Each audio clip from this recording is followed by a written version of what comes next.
আমি আপনার কাছে তথ্যের জন্য আসছি। সাহাবার আকীদা দেখেন, বলে গায়েব হয়ে গেল, গায়েবের খবর তো নবীর কাছে আছে। সুবহানাল্লাহ, আছে না? আছে। তো নবীজি মুস্কি হাসি দিয়ে বলে, তোমার উট নিচে তালাশ করলে পাবে কোত্থেকে? তোমার উট তো নিচে নাই, অমুক পাহাড়ের চূড়ায় একটা গাছের নিচে বসে আছে। কি নবীজি আগে গিয়ে দেখে আসছেন না জায়গা থেকে? একটু ভালো করে শুনুন, কোত্থেকে বললেন? এই জায়গা থেকে সবকিছু দেখার ক্ষমতা নবীকে কে দিয়েছেন? এই এখানে একটা ক্যামেরা আছে না, ক্যামেরা আমাদের দিকে ধরে আছে, আর মনিটর বা প্রজেক্টর যেদিকে, এরা আমাদেরকে দেখে কিনা? বা এটা যদি অনলাইন চলাই, লাইভ চলাই, সেখানে যাদের সাথে লিংক হবে সবাই দেখবে কিনা? সবাই দেখবে। আমার নবীজি বললেন, উম্মত, আল্লাহ কুদরতি ক্যামেরা গোটা কায়নাত সৃষ্টিজাত গোটা দুনিয়ার দিকে ধরে আছেন, আর মনিটরটা আমার সামনে রেখেছেন। ক্যামেরা আল্লাহ ধরে আছেন কোন দিকে? গোটা দুনিয়ার দিকে। আল্লাহ গোটা দুনিয়াকে ক্যামেরা বন্দী করতে পারে না?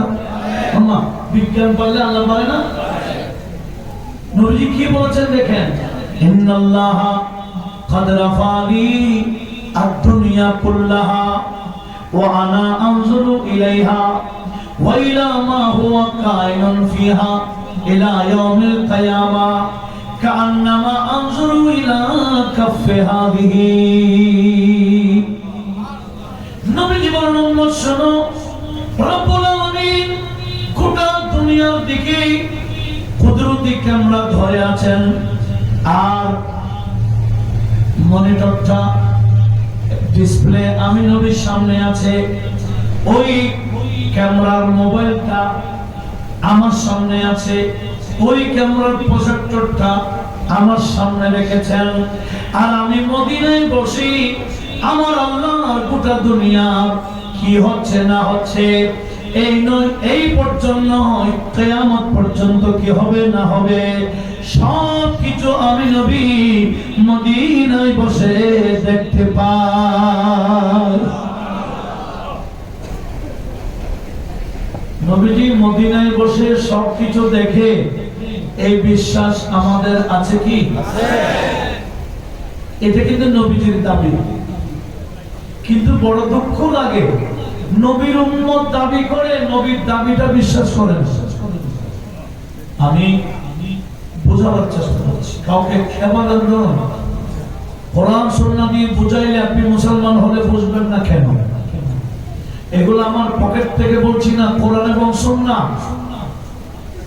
নবীজি বলছেন, গোটা দুনিয়া আল্লাহ আমার চোখের সামনে তুলে ধরেছেন, আর আমি দেখি এটা আমার ক্ষমতায় না, আল্লাহর কুদরতি ক্ষমতায়। সেজন্য সাংবাদিকরা সংবাদ দেয় কোনগুলা? যেগুলা ঘটে যায়, ঠিক না? ঠিক ঠিক।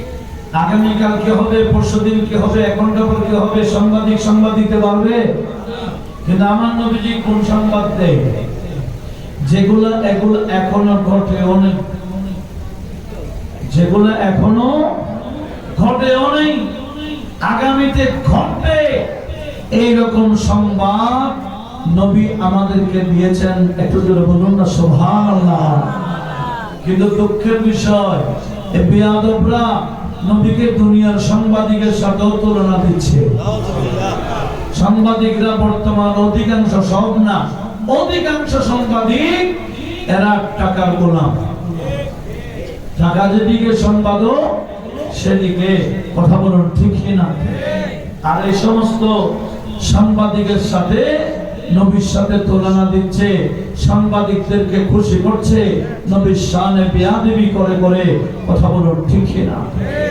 আসুন, আমার নবীজি কোন সংবাদ দেয়? যে সংবাদ এখনো ঘটেও, যে ঘটনা এখনো ঘটেও নাই। শুনুন, বুখারীতে হাদিস অনেকবার আসছে, একদিন ইমামে হাসান ছোট্ট ছিলেন, এগুলো এমন ভাবে শুনবেন যাতে পরবর্তী অন্যকে বোঝাইতে পারেন। হাদিস কিন্তু বুখারীতে বহু জায়গায় আসছে, বহুবার আসছে, মানাকিবে হাসানও আছে, কিতাবুল মানাকিবে। কি একদিন আমাদের নবীজির নাতি ইমাম হাসান ছোট্ট ছিলেন, উনি মসজিদে নববীতে ঢুকে একবার সাহাবীদের দিকে দৌড়েন, আবার নবীজির দিকে যান, এইভাবে দৌড়াদৌড়ি করছেন বাচ্চা। নবীজি মিম্বর থেকে নেমে ওই নাতিকে কোলে নিয়ে জড়িয়ে ধরে নিজের মিম্বরের পাশে বসাইয়া নবীজি হযরত হাসানের কথা তুলে ধরলেন। জোরে বলুন সুবহানাল্লাহ।